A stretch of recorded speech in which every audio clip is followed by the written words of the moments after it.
नमस्कार, मैं कमलेश कबीर आपका एक बार फिर स्वागत करता हूं इस नए एपिसोड में। आज हम बात करेंगे राजस्थान के चुनावों की। तो सबसे पहले मैं आपको जानकारी देना चाहूँगा कि राजस्थान के जो चुनाव आयोग ने एक तारीख तय की थी 23 नवंबर। लेकिन अब जो है वो 2 दिन के बाद होने वाले हैं। उन्होंने तारीख में बदलाव किया है और अब जो चुनाव की तारीख की गई है वो है 25 नवंबर। और उसके बाद में दिसंबर में जो है इसके नतीजे घोषित किए जाएंगे, जो बाकी के जितने भी जो राज्य हैं उनके साथ में। और राजस्थान में जो चुनाव होगा वो एक ही चरण में चुनाव होगा, मतलब एक ही दिन में पूरे राजस्थान को कवर किया जाएगा। दूसरी बात, इसके बाद में जैसे ही चुनाव आयोग ने चुनावों की तारीख का ऐलान किया, उसके बाद में बीजेपी और कांग्रेस एक दूसरे के हमले तेज हो गए। और साथ में जैसा कि अमूमन हमने देखा है कि जहाँ पे भी चुनाव होते हैं ऐसा होता भी है अक्सर। और उसके बाद में भारतीय जनता पार्टी की एक लिस्ट आई जिसमें कुछ उम्मीदवारों के उन्होंने नाम घोषित किए। उसमें से स्पेशली मैं आपको बताना चाहूँगा कि इसमें जो है वो कांग्रेस लगातार हमला कर रही है कि वसुंधरा राजे जो है उनका टिकट कट गया। मतलब पहली जो लिस्ट आई थी उसमें 41 लोगों के नाम थे उम्मीदवारों के, लेकिन उसमें वसुंधरा राजे का नाम नहीं था। इसलिए अटकलें लगाई जा रही थी कि कहीं भारतीय जनता पार्टी ने वसुंधरा राजे का जो है वो टिकट तो नहीं काट दिया। इसके साथ में जो है खबरें ये भी आ रही थी कि उनके समर्थक और उसके बाद में उनके जो वसुंधरा राजे के जो समर्थक थे, उन्होंने खबरें ये आ रही है कि कई जगह पे उन्होंने जो है वो पार्टी हाईकमान से नाराज वो दिखाई दे रहे हैं। और वो क्यों दिखाई दे रहे हैं उसका भी हम विश्लेषण करेंगे, लेकिन सबसे पहले हम बात करते हैं वसुंधरा राजे का टिकट कटा है या नहीं कटा उसके बारे में। वैसे अगर हम देखें तो वसुंधरा राजे जो है वो भारतीय जनता पार्टी के एक सीनियर लीडर है, 2 बार की वो मुख्यमंत्री रह चुकी है। तो उसको भारतीय जनता पार्टी भी हल्के में नहीं ले सकती और कांग्रेस पार्टी भी हल्के में नहीं ले सकती। लेकिन जो 41 सदस्यों की जो उम्मीदवारों की जो लिस्ट जारी की गई है उसमें वसुंधरा राजे का नाम क्यों नहीं है? क्योंकि वसुंधरा राजे अभी जो सीटें जो उम्मीदवारों की जो लिस्ट जारी की है वो जयपुर या जयपुर के आसपास का जो क्षेत्र है उसके उम्मीदवारों की अभी लिस्ट जारी की है। लेकिन वसुंधरा राजे का हमने देखा कि वसुंधरा राजे जो है वो हमेशा झालरापाटन जो सीट है उनकी परंपरागत जो सीट उनकी बनी हुई है वो वहां से चुनाव लड़ती है। तो उस सीट से अभी किसी भी उम्मीदवार का जो नाम है वो घोषित नहीं हुआ है। तो अभी अगर हम ये जल्दबाजी में ये कहें कि वसुंधरा राजे का टिकट कट गया तो ऐसा नहीं है। दूसरी संभावना ये बनती है कि वसुंधरा राजे की जगह हम ये भी अनुमान लगा सकते हैं कि हो सकता है वसुंधरा राजे के बेटे दुष्यंत सिंह, हो सकता है वो झालरापाटन से अगर चुनाव लड़े।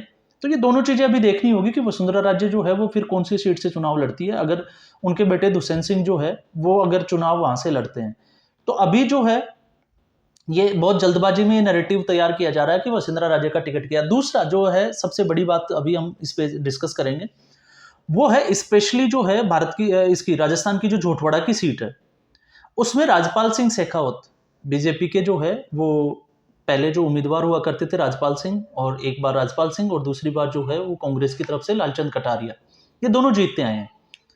राजपाल सिंह शेखावत का अब की बार टिकट काटा है और उसकी जगह पे जो है वो राज्यवर्धन सिंह राठौड़ को टिकट दिया गया है। और वो राजपाल सिंह शेखावत को जो है वो वसुंधरा राज्य के खास लोगों में इसका जो है वो नाम शुमार है, मतलब वसुंधरा दल के गुट के नेता ये माने जाते हैं। लेकिन अगर हम इस सीट का पूरा विश्लेषण करें नए जिले बनने के बाद में या जोटवाड़ा जो विधानसभा क्षेत्र, तो जोटवाड़ा विधानसभा क्षेत्र में कुछ हिस्सा जो है वो शहरी अर्बन जो एरिया है उसका आता है और उसके बाद में जो है वो ग्रामीण एरिया शुरू हो जाता है।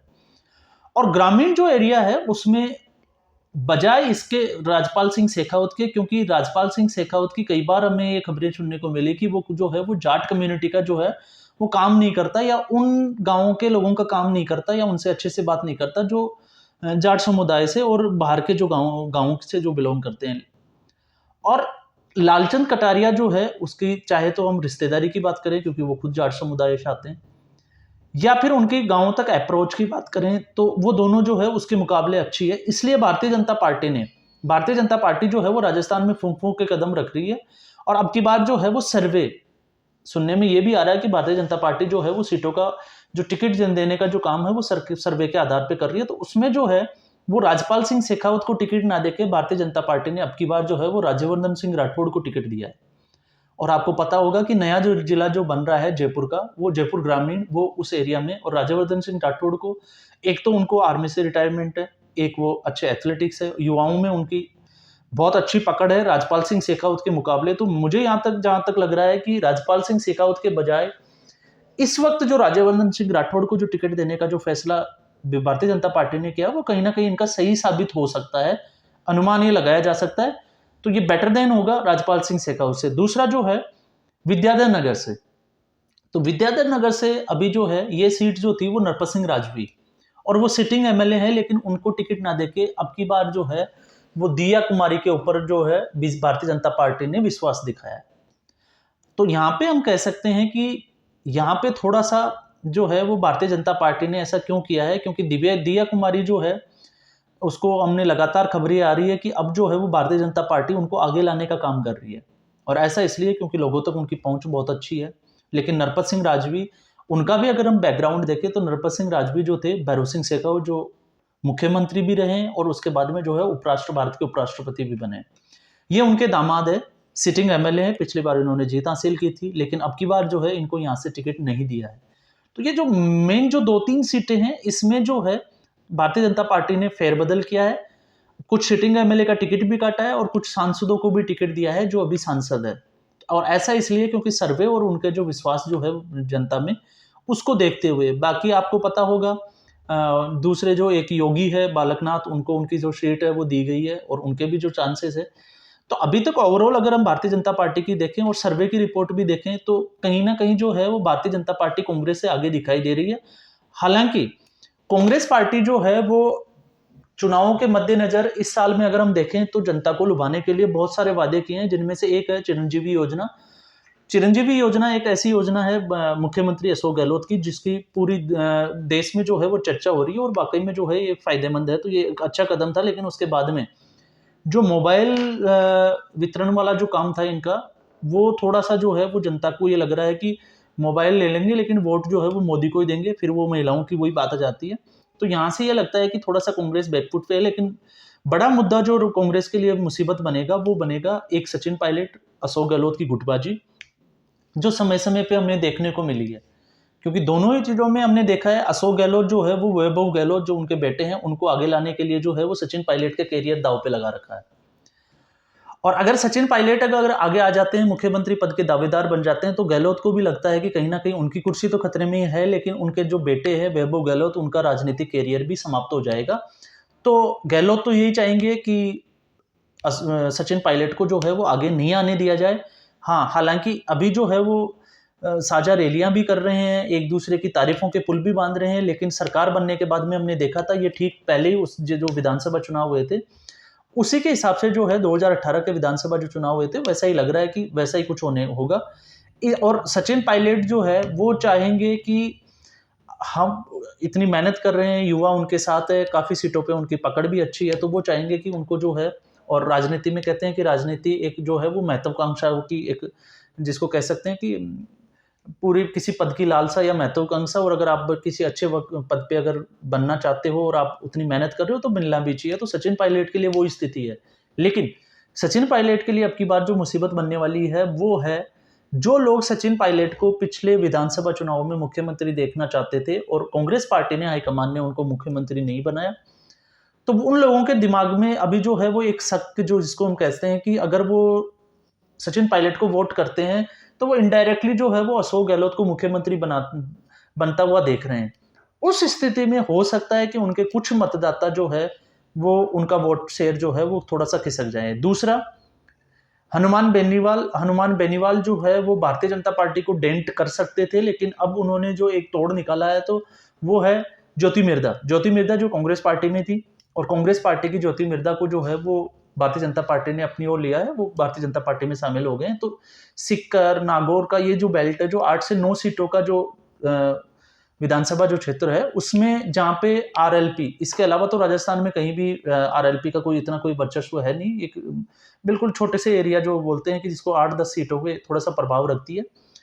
तो उस जगह पे जो है अगर ज्योति मिर्धा के आने से, तो कांग्रेस का अगर कहीं वो वोट बैंक जो है वो भारतीय जनता पार्टी का अपना वोट बैंक है, तो अगर ज्योति मिर्धा भारतीय जनता पार्टी में आती है तो वो कांग्रेस के वोट को अपनी तरफ करती है, और वो कितना कर पाती है ये चुनाव में देखने को मिलेगा। लेकिन उस डेंट की जो है वो भरपाई करने के लिए भारतीय जनता पार्टी ने ये कदम जो उठाया है, ये वाकई में भारतीय जनता पार्टी के फेवर में जाने का पूरा अनुमान है। इसके अलावा पश्चिमी राजस्थान में अगर हम देखें तो वहां पे गहलोत जो है वो जिसको राजनीति का जादूगर भी कहते हैं, और उनका प्रभाव भी अच्छा है, चाहे वो जोधपुर का एरिया हो, चाहे उसी बेल्ट के अगर हम आगे तक बॉर्डर तक अगर हम देखें पश्चिमी राजस्थान की, तो वहाँ पे अच्छी खासी पकड़ है। तो वहाँ पे अब भारतीय जनता पार्टी क्या स्टेप लेती है, ये एक देखने की बात है, क्योंकि इससे पहले हमने देखा था कि भारतीय जनता पार्टी ने गजेंद्र सिंह शेखावत को अशोक गहलोत के बेटे वैभव गहलोत के सामने खड़ा किया था, और गजेंद्र सिंह शेखावत ने जो है वो वैभव गहलोत को डिफीट किया था, वहाँ पे हरा दिया था। और उसके बाद में एक बड़े घोटाले में उनका नाम भी जोड़ा गया था, और उसके बाद में उनके ही जो वकील थे अभिषेक मनु सिंघवी, जो उन्होंने जो है वो कोर्ट में जाके